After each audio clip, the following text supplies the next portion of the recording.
Hey guys, Radhe Radhe. Welcome to my channel. तो कैसे हैं आप सब? उम्मीद है आप सब अच्छे होंगे। इस कड़कड़ाती हुई सर्दी में आप सब बनाएं और खाएं बाजरे के पुए। तो देखिए, हमने बाजरा के पुआ बनाने के लिए क्या लिया है। यहाँ पे हमने गुड़ घोल दिया था, क्योंकि गुड़ के आज हम बाजरा के पुआ बना रहे। और गुड़ के ही ये बाजरा के पुआ जो होते हैं ना, ये गुड़ के ही अच्छे लगते हैं। अब जो नहीं खाते वो चीनी के बना सकते हैं। तो देखिए, यहाँ पे हमने लिया है गुड़, पानी में हमने भिगो दिया था। और ये लिया सफ़ेद तिल, और ये है बाजरा का आटा। आप जिस मतलब क्वांटिटी में बनाना चाहें उस हिसाब से अब आप अपनी ये सामग्री लीजिए। तो हमें बस यही 3 चीज़ों की ज़रूरत है, और ये पुए बनाने के लिए ऑयल की। तो देख रहे हैं आप, बस इतने ही हमें चीज़ें। ये हमने सबसे पहले आटा डाला थाली में, उसके बाद हमने सफ़ेद तिल डाले। सफ़ेद तिल के बिना बाजरा के पुआ का मतलब कोई वो नहीं। बाजरा के पुआ में सफ़ेद तिल बहुत ज़्यादा ज़रूरी होता है, क्योंकि टेस्ट भी आता है ना, और मतलब अच्छा लगता है। और हाँ, हमने थोड़ी सी ये जो गरी होती है ना, नारियल सूखा वाला, वो हमने कद्दूकस कर लिया। तो आप अगर चाहें तो आप डाल सकते हैं। अगर आपको ना पसंद हो या आप डालना नहीं चाहते हैं तो कोई बात नहीं, आप खाली सफ़ेद वाला तिल से ही बना सकते हैं। और अब हमें इस आटे को लगाना। पहले हम ये तिल और जो हमने सूखा हुआ नारियल कद्दूकस करके डाला है ना, इसको हम मिला लेंगे। अब हम इसमें डालेंगे जो हमने गुड़ घोल के रखा था। गुड़ में आप ज़्यादा पानी मत डालिएगा, मतलब थोड़ा ही पानी डालिएगा। जैसा आप मीठा अगर खाती हैं ज़्यादा तो आप गुड़ ज़्यादा और पानी मतलब कम हिसाब से अपने रखिए। और हमने इसमें 2 चम्मच डाला है ऑयल। रिफाइंड ऑयल से हमने मोयन ऐसा लगाया जाता, ज़्यादा खैर नहीं डाला, बस ज़रा सा हमने 1 चम्मच 1.5 चम्मच डाला था।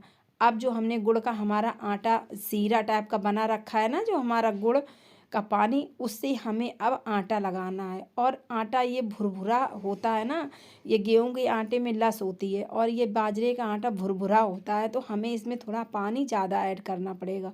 और वाकई में ये आप इस सर्दी में बना के खाइएगा बाजरा की पुआ। हमारे लिए और हमारे बच्चों बड़ों के लिए सबके लिए बहुत ही मतलब लाभकारी होता है, क्योंकि बाजरा भी गर्म होता है और तिल भी गर्म होता है और गुड़ भी गर्म होता है। तो सर्दी में ये चीज़ें अच्छी भी लगती हैं। तो आप देख सकते हैं, हमने आटा बाजरे के पुए का हमारा आटा तैयार हो गया है और आटा हमने लगा लिया है। अब हमें क्या करना है, इस तरीके से तो हम इसे बना नहीं सकते हैं ना, तो इसे बेल के बना सकते हैं। और हाँ, अगर आप इसमें दूसरा कोई आटा ऐड करेंगे ना, तब तो आप वैसे बना सकते हैं।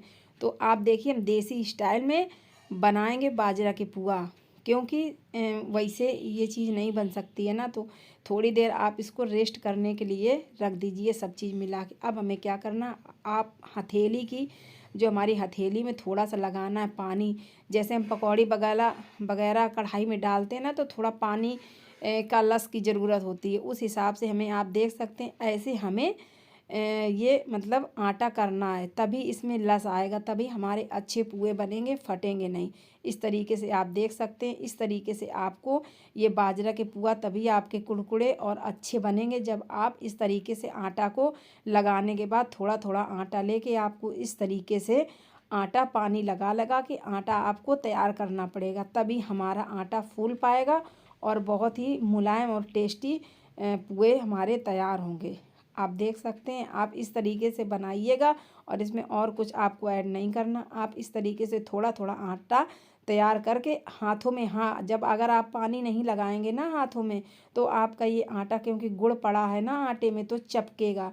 अगर आप ऐसे अगर हाथों में आप पानी लगा के इस आटा तैयार करेंगे ना, तो हमारे हाथों में ये बाजरे का आटा है जो ज़रा भी नहीं चपकेगा। तो इस तरीके से आप आटा तैयार कर सकते हैं पूरा। अगर आप चाहें तो आधा आटा तैयार करके पूरा कढ़ाई रख के सेंक सकते हैं।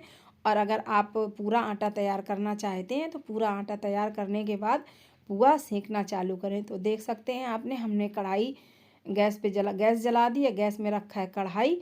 और अब हम बनाएंगे छोटे से छोटे पुआ। छोटे बड़े आप जिस साइज़ के पुआ बनाना चाहते हैं उस साइज़ के आप पुआ बना सकते हैं। हाँ, ये जो है कि ज़्यादा आप मोटे बनाएंगे ना, तो हमें ये पुए बहुत ही धीमी आंच में सेकने पड़ते हैं, क्योंकि ये पुआ रोटी और पूड़ी तो है नहीं। पूड़ी रोटी तो हल्की आंच में तुरंत सिक जाते हैं।